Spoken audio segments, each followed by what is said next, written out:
ಪಂಚಾಯತ್ನಲ್ಲಿ ಮಹಾತ್ಮ ಗಾಂಧಿ ಉದ್ಯೋಗ ಖಾತ್ರಿ ಯೋಜನೆಯ ಕೆಲಸ ನೀಡದ ಹಿನ್ನೆಲೆ ಮಹಿಳೆಯರಿಂದ ಪ್ರತಿಭಟನೆ. ಮಹಿಳೆಯರಿಗೆ ನೀಡಬೇಕಾಗಿದ್ದ ಕೆಲಸ ಜೆಸಿಬಿ ಪಾಲು. ಜವಾಬ್ ಕಾರ್ಡ್ ಇದ್ರೂ ಕೂಡ ಯಾರಿಗೂ ಕೆಲಸ ನೀಡದ ಪಂಚಾಯಿತಿ ಅಭಿವೃದ್ಧಿ ಅಧಿಕಾರಿ. 100ಕ್ಕೂ ಹೆಚ್ಚು ಮಹಿಳೆಯರು ಗ್ರಾಮ ಪಂಚಾಯಿತಿ ಎದುರಿಗೆ ಪ್ರತಿಭಟನೆ. ವರ್ಷದಿಂದ ಕೆಲಸ ನೀಡಿ ಅಂಗಲಾಚಿದ್ರು ಕ್ಯಾರೆ ಅನ್ನದ ಪಂಚಾಯತ್ ಅಧಿಕಾರಿಗಳು. ಮಹಿಳೆಯರ ಆರೋಪ. ಜೆಸಿಬಿಯಿಂದ ಕೆಲಸ ಮಾಡಿಸಿ ನಮ್ಮ ಅಕೌಂಟ್ಗೆ ಹಾಕಿ 100-200 ಭಿಕ್ಷೆ ಹಾಕ್ತಿದ್ದಾರೆ ಎಂದು ಮಹಿಳೆಯರ ಆ ಪ್ರಶ್ನೆಯಾಗಿದೆ. ಪಂಚಾಯತ್ ಆವರಣದಲ್ಲಿ ನೆರೆಬೆಂಚಿ ಮುರಾಳ ಗ್ರಾಮದ ಮಹಿಳೆಯರಿಂದ ಪ್ರತಿಭಟನೆ. ಪಂಚಾಯತ್ ಅಧಿಕಾರಿಗಳಿಗೆ ಕೇಳಿದ್ರೆ ಹಾರಿಗೆ ಉತ್ತರ ನೀಡುತ್ತಿರೋ ಅಧಿಕಾರಿ. ಅಭಿವೃದ್ಧಿ ಅಧಿಕಾರಿಗಳ ಚೇರ್ ಖಾಲಿ.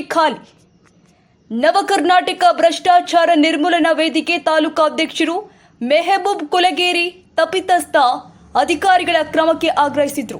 ಮಾಧ್ಯಮ ಮಿತ್ರರಿಗೆ ತಿಳಿಸೋದೇನು ಇದರ ಮುಖಾಂತರಪ್ಪ ಅಂದ್ರೆ ಇದು 3 ವರ್ಷದಿಂದ ಹೆಣ್ಮಕ್ಳು ಮುರಾಳ ಪಂಚಾಯತಿಯಲ್ಲಿ ಬರುವ ವ್ಯಾಪ್ತಿಯಲ್ಲಿ ಎಲ್ಲ ಹಳ್ಳಿಗಳು ಕೂಲಿ ಕಾರ್ಮಿಕರ ಕಾರ್ಡ್ ಅಂತೇಳಿ ಮಾಡಿಸಿದ್ರು ಕೂಡ ಕೂಲಿ ಕಾರ್ಮಿಕರು ಅಂತೇಳಿ ಹೆಣ್ಮಕ್ಳು ನಿಂತು ಬ್ಯಾಂಕ್ ಅಕೌಂಟ್ ತೊಗೊಂಡು ಆ ಬ್ಯಾಂಕಿಗೆ ಜಮಾ ಆದಂಥ ಅಮೌಂಟ್ ತೊಗೊಂಡು ಅದೇನೇನದ 100 ರೂಪಾಯಿನೂ ಇವರೆಲ್ಲ ವಂಚಿತ ಮಾಡಿ 100 ರೂಪಾಯಿ ಅವ್ರಿಗೆ ಕೊಟ್ಟು ಎಲ್ಲ ರೊಕ್ಕ ಅವ್ರದ್ದು ಜೇಬಿಗೆ ಹೋಗ್ತಾವೆ. ಜೇಬಿಗೆ ಹೋದರೂ ಕೂಡ ಈ ಪಿ ಡಿ ಒ ಗಮನಕ್ಕೆ ಬಂದರು.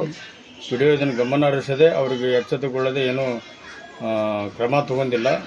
ಈ ವ್ಯವಸ್ಥೆ ನಮ್ಮ ಕರ್ನಾಟಕದ ಎಲ್ಲಿಗೆ ಬಂದದ ಅನ್ನೋದು ನಮ್ಗೆ ಅರ್ಥ ಆಗೋದು. ಎಲ್ಲ ಪಂಚಾಯತಿಗಳಿಗೂ 50ಗಿಂತ ಈ ಹೆಣ್ಮಕ್ಳು ನೋಡಿ ನನಗೆ ಒಂದು ನಮ್ಮನ್ನ ಅಸಹ್ಯಂಕಾರ ಆಗ್ಯದ ಈ ಪಿ ಡಿ ಒರ ಮ್ಯಾಗ. ಇದ್ರ ಮ್ಯಾಗ ಯಾಕೆ ಆ್ಯಕ್ಷನ್ ತೊಗೊಂಡಿಲ್ಲ ಅಂತೇಳಿ ಅದರದ್ದು ಮುಂದೆ ಈ ಮಾಧ್ಯಮದ ಮುಖಾಂತರ ತಿಳಿಸೋದಿಲ್ಲ ಅಂದ್ರೆ ಅದನ್ನು ನೀವು ಎಚ್ಚೆತ್ತುಗೊಳಿಸ್ಬೇಕು ಅವ್ರಿಗೆ ಅಧಿಕಾರಿಗಳಿಗೆ ಅಂತೇಳಿ ನಾನು ಖಂಡಿಸ್ತೇನೆ.